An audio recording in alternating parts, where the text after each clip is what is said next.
बिस्मिल्लाहिर्रहमानिर्रहीम। हम एनालिसिस के टॉपिक को कंटिन्यू करेंगे और हमारा है analysis of sequential logic circuit using JK flip flop. हम उन सीक्वेंशियल लॉजिक सर्किट्स का एनालिसिस करेंगे जिसके अंदर जेके फ्लिप फ्लॉप यूज़ हो रहे हैं। अब एक एग्जांपल सर्किट हम बुक से ही ले रहे हैं। ये हमारा एक सीक्वेंशियल लॉजिक सर्किट है। क्यों सीक्वेंशियल लॉजिक सर्किट है? क्योंकि यहाँ पे ये जेके फ्लिप फ्लॉप यूज़ हुआ है। तो फ्लिप फ्लॉप हो तो आपका सीक्वेंशियल लॉजिक सर्किट है। दो जेके फ्लिप फ्लॉप्स यूज हुए हैं तो हम इनको यूनिक बनाने के लिए इसको JK flip flop number A कह देते हैं, इसको JK flip flop number B कह देते हैं। एनालिसिस का अगर आपको फर्स्ट स्टेप याद हो तो हम इसकी स्टेट इक्वेशंस निकालते हैं। तो ये जो सीक्वेंशियल लॉजिक सर्किट है इसकी स्टेट इक्वेशन निकालने के लिए हम इसको स्कैन करेंगे। जो इनपुट है सर्किट की, कम्बिनेशन लॉजिक सर्किट की, फ्लिप फ्लॉप तक, ठीक है। और हम एक्सप्रेशंस निकालेंगे जो हमारी स्टेट एक्सप्रेशंस हैं या स्टेट इक्वेशंस हैं। तो यहाँ पर देखें, हमने इसको फ्लिप फ्लॉप नंबर ए कह दिया, इसको फ्लिप फ्लॉप नंबर बी कह दिया। अगर मैं जे की एक्सप्रेशन निकालना चाहता हूँ तो जे को अगर आप देखिए ये फीडबैक कर रहा है बी की इनपुट को, तो जो जे ए है that is equal to B. K की एक्सप्रेशन निकालना चाहते हैं तो के को देखें यहाँ पर एंड हो रहा है, वापस पीछे जाए तो यहाँ पे एक्स का इन्वर्ट आ रहा है, तो ये आपका एक्स इन्वर्ट है और यहाँ पे आपका बी इधर भी मल्टीप्लाई हो रहा है, तो इसकी एक्सप्रेशन बनेगी बी डॉट एक्स कॉम्प्लीमेंट। अब अगर हम फ्लिप फ्लॉप नंबर बी की तरफ आ जाएं, फ्लिप फ्लॉप नंबर बी के जे को निकालना चाहते हैं तो हम इसको यूनिक करने के लिए हम जे बी लिख देते हैं। तो जे बी को देखें, जे बी यहाँ पे एक्स कॉम्प्लीमेंट आ रहा है तो हमने डायरेक्ट इसके सामने एक्स कॉम्प्लीमेंट लिख दिया। अब हम इसी बी फ्लिप फ्लॉप की के इनपुट को देख लेते हैं। इसकी जो के इनपुट है, पीछे एक्सक्लूसिव और गेट लगा हुआ है। एक्सक्लूसिव और गेट की एक इनपुट आपके पास ए से आ रही है और एक्सक्लूसिव और गेट की दूसरी इनपुट आपके पास एक्स से आ रही है। तो यहाँ पर ये ए एक्सक्लूसिव और एक्स हो रहा है, वो के इनपुट पर आ रहा है। तो हमारे पास ये इसकी चार स्टेट इक्वेशंस आ गई और इन्हीं से हम आगे सर्किट को एनालाइज करें। हमें स्टेट टेबल बनाना है तो हमें पता है कि दो फ्लिप फ्लॉप्स में तो हमारे पास चार स्टेट्स बनेगी। ये हमारी चार स्टेट्स बन गई, लेकिन साथ हमारे पास इनपुट एक्स है तो इनपुट एक्स की दो कम्बिनेशन बनती है, तो टोटल हमारे पास 8 कम्बिनेशन बनेगी। तो ये हमने 8 कम्बिनेशन स्पेसिफाई कर दी है। अब अगर हम इसकी नेक्स्ट स्टेट फाइंड करना चाहते हैं तो नेक्स्ट स्टेट फाइंड करने के लिए यहाँ पर दो मेथड्स यूज होते हैं। एक मेथड ये है कि हम जे और के की वैल्यू फाइंड कर लें स्टेट एक्सप्रेशन से। हम पहले इस मेथड को देख लेते हैं। अब यहाँ पे हमारे पास दो फ्लिप फ्लॉप्स हैं, तो पहले फ्लिप फ्लॉप नंबर एक को देख लेते हैं, उसकी जे ए की एक्सप्रेशन फाइंड करते हैं। अब जे ए की इक्वेशन है क्या? जे ए टी प्लस वन, मतलब नेक्स्ट स्टेट क्या आएगी कि अगर हमारे पास बी की जो भी प्रेजेंट स्टेट है वो जे ए की ऊपर एज अ नेक्स्ट वैल्यू आ रही होगी। तो हम यहाँ पे सिंपली क्या करते हैं कि जो भी बी की वैल्यू है उसको हमने जे ए के नीचे एज इट इज। अब के ए की एक्सप्रेशन निकालते हैं, तो के ए की एक्सप्रेशन निकालने के लिए देख लेते हैं इसकी स्टेट इक्वेशन क्या है। अब हम के ए की एक्सप्रेशन निकालें, के ए की स्टेट इक्वेशन है बी डॉट एक्स कॉम्प्लीमेंट। ये हमारा बी है और ये हमारे क्या है, एक्स का कॉम्प्लीमेंट। अब इन दोनों को एंड कर दें, 0.1 इज 0, 0.0 इज 0, 1.1 इज 1, ठीक है, यहाँ पर 1 आ गया। 1.0 इज 0, 0.1 इज 0, 0.0 इज 0, 1.1 इज 1 और 1.0 इज 0। तो ये हमारे पास के ए की एक्सप्रेशन है। अगर हम जे बी का टेबल कंप्लीट करना चाहते हैं तो हमें हमारे पास जे बी की एक्सप्रेशन होनी चाहिए, जो कि हम निकाल चुके हैं। जे बी सिंपली क्या है, एक्स कॉम्प्लीमेंट, तो हमने एक्स का कॉम्प्लीमेंट यहाँ पर लिख दिया। अब हम के बी की को फिल करना चाहते हैं तो इसकी एक्सप्रेशन हमारे पास होनी चाहिए। तो के बी को देख लेंगे, यहाँ पर क्या है, ए एक्सक्लूसिव और एक्स, तो ए और एक्स का एक्सक्लूसिव और लेते जाएं। 0 एक्सक्लूसिव और 0, 0 आ गया। 0 एक्सक्लूसिव और 1, 1, 0 एक्सक्लूसिव और 0, 0, 0 एक्सक्लूसिव और 1, 1, 1 एक्सक्लूसिव और 0, 1, 1 एक्सक्लूसिव और 1, 0, 1 एक्सक्लूसिव और 0, 1, 1 एक्सक्लूसिव और 1, 0। तो यहाँ पर हमारे पास ये चार जो फ्लिप फ्लॉप्स हैं इनकी इनपुट की वैल्यूज आ गई। अब यहाँ पे देखें, अगर हम डी फ्लिप फ्लॉप यूज कर रहे होते थे तो डी फ्लिप फ्लॉप के साथ बड़ा सिंपल था कि जो भी उसकी इनपुट पे वैल्यू पड़ी होती थी उससे हम उसकी नेक्स्ट स्टेट निकाल रहे होते थे। जे के फ्लिप फ्लॉप यूज कर रहे हैं तो हमारे पास जे और के दोनों की वैल्यूज होनी जरूरी है। ये दोनों वैल्यूज हमारे पास आ गई। अब हम सिंपल जे के फ्लिप फ्लॉप का टेबल यूज करके अपनी नेक्स्ट स्टेट फाइंड करना है। करंट स्टेट या प्रेजेंट स्टेट क्या है हमारे पास, 0। जे और के की वैल्यू क्या है 0 0, तो नेक्स्ट स्टेट क्या बनेगी। अब जे और के 0 0 तो ये क्या करता है ओल्ड स्टेट मेंटेन करता है। ओल्ड स्टेट आपके पास क्या है 0 है, तो हमने यहाँ पर 0 लिख दिया। अब इसी तरह यहाँ पे भी ओल्ड स्टेट 0 है, सिमिलरली यहाँ पर भी 0 लिख दिया। अब यहाँ पे देखिए प्रेजेंट स्टेट 1 है, इनपुट के ऊपर 0 0 आया हुआ है, हम नेक्स्ट स्टेट फाइंड करना चाहते हैं।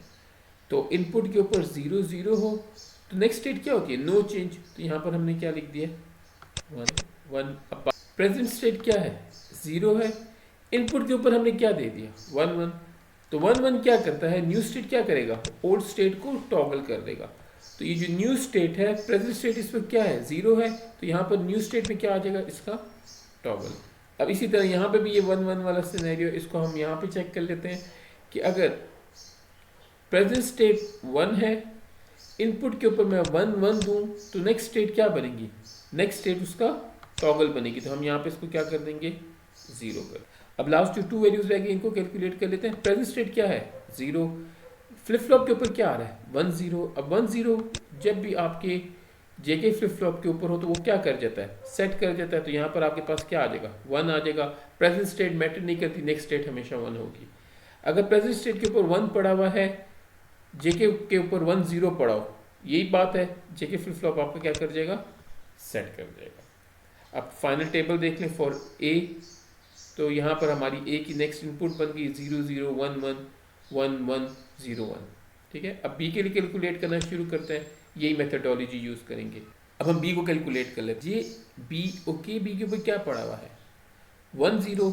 यहाँ पे देखिए जब भी आपकी फ्लिप फ्लॉप के ऊपर 1 0 पड़ा हो, ओल्ड स्टेट मैटर नहीं करती, आउटपुट क्या हो जाएगी सेट हो जाएगी। तो यहाँ पर आपका ये तो स्ट्रेट फॉरवर्ड है, यहाँ पर भी 1 आ जाएगा। अब यहाँ पे इस पूरे कॉलम देख लें जो कि आपका बी का कॉलम है, इस बी के पूरे कॉलम में देख लें 1 0 कहाँ पर है, यहाँ पर भी 1 0 है, आप यहाँ पर भी 1 लिखते हैं, और कहीं 1 0 है 1 0 नहीं है। ठीक है, अब नेक्स्ट स्टेट को देख लेते हैं। अब यहाँ पे अगर जे फ्लिप फ्लॉप नंबर बी की जे इनपुट 0 है और के इनपुट 1 है, अब जे इनपुट 0 हो के इनपुट 1 हो तो आपका फ्लिप फ्लॉप क्या हो जाता है रीसेट हो जाता है। ओल्ड स्टेट मैटर इस केस में नहीं करती, नेक्स्ट स्टेट आपकी हमेशा 0 होगी। तो यहाँ पे प्रेजेंट स्टेट मैटर नहीं कर रही, आपकी नेक्स्ट स्टेट क्या बन गई है 0। तो यहाँ पे हमने 4 फिल कर लिए। अब नेक्स्ट देख लेते हैं, अगर 1 1 हो आपकी जे फ्लिप फ्लॉप नंबर बी की इनपुट, जे भी 1 है के भी 1 है, तो अब आपकी ओल्ड स्टेट मैटर करती है। ओल्ड स्टेट को देख लीजिए, यहाँ पे ओल्ड स्टेट क्या है 0 है, इसको हमने टॉगल करना है 1 बना देना है। अब इसी तरह यहाँ पे भी देखें इनपुट के ऊपर 1 1 है, ओल्ड स्टेट को देख लेते हैं। ओल्ड स्टेट क्या है 1 है, तो यहाँ पर क्या आ जाएगा 0। अब 0 0 को देख लें, 0 0 है तो ओल्ड स्टेट को देखें कि ओल्ड स्टेट क्या है या प्रेजेंट स्टेट क्या है 0। अगर जे ओ के की इनपुट पे भी 0 0 है तो यही स्टेट मेंटेन रहेगी। अब जे ओ के की इनपुट पे भी 0 0 है, प्रेजेंट स्टेट क्या है 1 है, ये इसी स्टेट को मेंटेन करेगा। तो यहाँ पर अगर हम देखें ये हमारा जो कंप्लीट टेबल है ये फिल हो गया, और इस टेबल से ही हम अपनी इसका जो बाद वाला स्टेप है स्टेट डायग्राम बना सकते हैं। अब यहाँ पे एक और मेथडोलॉजी भी हम फॉलो कर सकते हैं इसी टेबल को फिल करने के लिए या नेक्स्ट स्टेट फाइंड करने के लिए। ये हमारा कंप्लीट टेबल है, ये इसकी समराइज टेबल है, और ये टेबल हम यूज़ करके अपनी स्टेट डायग्राम बना सकते हैं। अब इस टेबल को फिल करने का एक और तरीका भी है। अगर आपको याद हो जब हम जेके फ्लिप फ्लॉप पढ़े तो हमने जेके फ्लिप फ्लॉप को डी फ्लिप फ्लॉप से बनाया था, उसकी जो एक्सप्रेशन हमने निकाली थी वो इसकी ये एक्सप्रेशन थी, ये आपकी जेके फ्लिप फ्लॉप की एक्सप्रेशन है। अब अगर हम इस जेके फ्लिप फ्लॉप के एक्सप्रेशन को यूज़ करके इसकी न्यू एक्सप्रेशंस निकालना शुरू करें, हम क्या करें कि ये हमारे पास वही जेके फ्लिप फ्लॉप की एक्सप्रेशन है उसी को यूज़ करें। तो जेके फ्लिप फ्लॉप की ए एक्सप्रेशन के लिए हमने यहाँ पर क्यू टी की बजाय ए लगा दिया, तो यहाँ पर भी हमने ए लगा दिया, यहाँ पर भी हमने ए लगा दिया। सिंपल ये वही एक्सप्रेशन है, सिर्फ हमने यहाँ पर वो क्योंकि हम इसको फ्लिप फ्लॉप नंबर 1 के लिए यूज़ करना चाह रहे हैं, फ्लिप फ्लॉप नंबर ए के लिए यूज़ करना चाह रहे हैं, तो हमने क्यू की बजाय इसको ए से रिप्लेस कर दिया। हमने जो स्टेट इक्वेशन निकाली according to that J is equal to B और K A is equal to B dot X complement, तो हमने जे ए की बजाय बी डाल दिया और के ए की बजाय बी डॉट एक्स कॉम्प्लीमेंट का होल कॉम्प्लीमेंट। इसको हमने मैथमेटिकली सॉल्व किया, हमारे पास ये एक्सप्रेशन आ गई।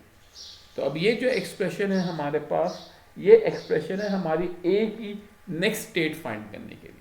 अब इसमें हमने जे ए और के ए को इनकॉर्पोरेट कर दिया, तो हमें अब उसको मैथमेटिकली उससे सॉल्व करने की जरूरत नहीं। वो हम कैरेक्टरिस्टिक टेबल से उसकी वैल्यूज निकाल रहे थे, जो भी जे और के का कैरेक्टरिस्टिक टेबल है।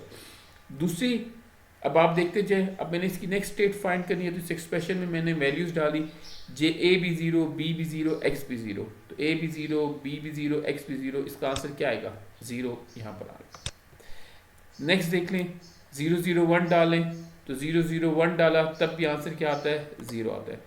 अब इन दो वैल्यूज को देख लेते हैं। यहाँ पे देखिए ए 0 है, बी 1 है। अब अगर यहाँ पे मैं ए को 0 डालूं और बी को 1 डालूं, तो ए का कॉम्प्लीमेंट होगा, तो यहाँ पर हमारे पास क्या आ जाएगा? 1.1 आ जाएगा। और इस प्रोडक्ट टर्म की वजह से ये सारी की सारी एक्सप्रेशन क्या हो जाएगी? 1। तो जहाँ जब भी ए की वैल्यू 0 हो, बी की वैल्यू 1 हो, तो आउटपुट आपके पास क्या आएगी? 1 1। तो मैंने इन दोनों को इकट्ठा कर दिया। अब नेक्स्ट वैल्यूज को चेक कर लेते हैं। अब 1 0 के लिए भी एग्जैक्टली यही है। जब ए 1 हो और बी 0 हो, तो आपकी जो ये वाली मिन टर्म है, ये आपके आउटपुट को क्या कर देगी? 1 कर देगी। तो यहाँ पे जब 1 0 होगा, तो आपकी तब भी आउटपुट क्या आ रही है? 1 1 आ रही है। अगर मैं दोनों को 1 1 ले लेता हूँ, इसको चेक कर लेते हैं। अगर मैं इसको 1 1 0 लेता हूँ, तो 1 1 0 की ये कैलकुलेशन हुई है, ये आपके पास 0 आएगा। इसका रिजल्ट ये लिखा हुआ है, और यहाँ पे इसका रिजल्ट क्या आ रहा है? 1 आ रहा है। इसको हमने यहाँ पर लिख दिया।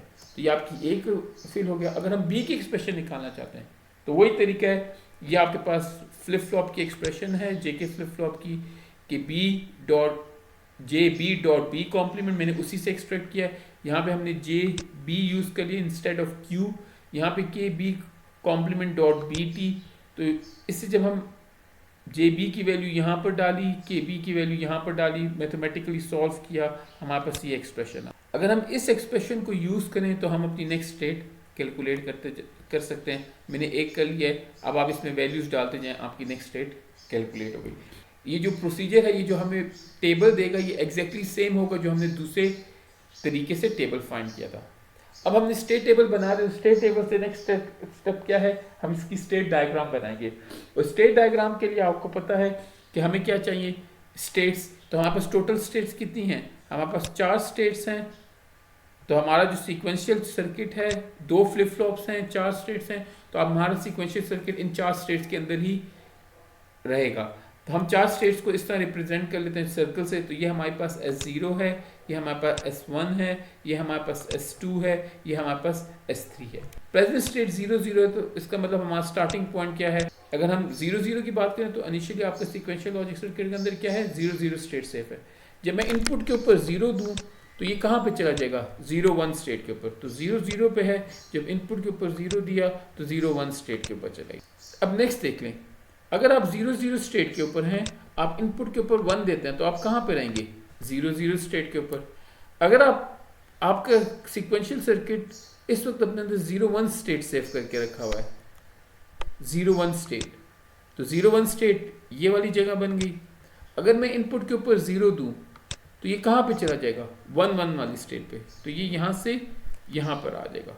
अगर अभी आपका सीक्वेंशियल सर्किट 0 1 की स्टेज पे ऊपर है, अगर आप इनपुट के ऊपर 1 देते हैं, इनपुट के ऊपर 1 देंगे, तो ये कहाँ पे चला जाएगा?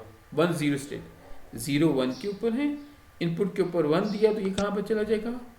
1 0 स्टेट। अगर आपका सीक्वेंशियल सर्किट 1 0 स्टेट के ऊपर है, आपने इनपुट के ऊपर 0 दिया, तो ये 1 1 स्टेज के ऊपर चला जाएगा।